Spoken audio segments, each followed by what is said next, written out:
আজকে একটা ছটা রেজাল্ট দেখার পর 29 মিডল খেলার চান্সটা বেশি বেড়ে গেছে। আর 0-0 একটা খেলার চান্স আছে, আর 0-9 মিডল সম্ভবত খেলার চান্স কম। আর যদি খেলে ওপরে বা নিচে খেলতে পারে, এখানে নাও খেলতে পারে। 56 মিডল 96টা ভালো হবে। 56 মিডল খেলবে, এখানে খেলার চান্সও আছে। সবকটা মোটামুটি খেলার চান্স আছে এখন।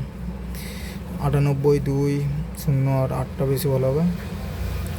61 মিডল আউট হতে পারে, বা যেগুলো বলেছিলাম কালকে রাতে সেগুলো খেলার চান্স আছে, মানে 40-42, 44-46। 84 মিডল হাজারে খেলার চান্স আছে। 10, 15, 20 বইটা বেশি ভালো। 0টা মোটামুটি, 0টাও চান্স আছে। 0টাও 6টায় খেলা দেখার পর 0তেও খেলার চান্স বেশি হয়ে গেছে। আর 44-80 ওইটা কালকে রাতে ভালো বলেছিলাম, খেলার চান্স এখনও আছে। আর 20 মিডলও সম্ভবত আজকে হাজারে খেলতে পারে। 20 মিনিট সেই হিসেবে হাজারে খেলতে পারে, সেই একেও চান্স নিয়ে নেওয়া যেতে পারে। 20 মিডল আর 84 মিডল, এই দুটো মিডলে হাজার চান্সটা বেশি আছে। আর এগুলো ভাঙা আছে, এখানে এখনও ভাঙা আছে।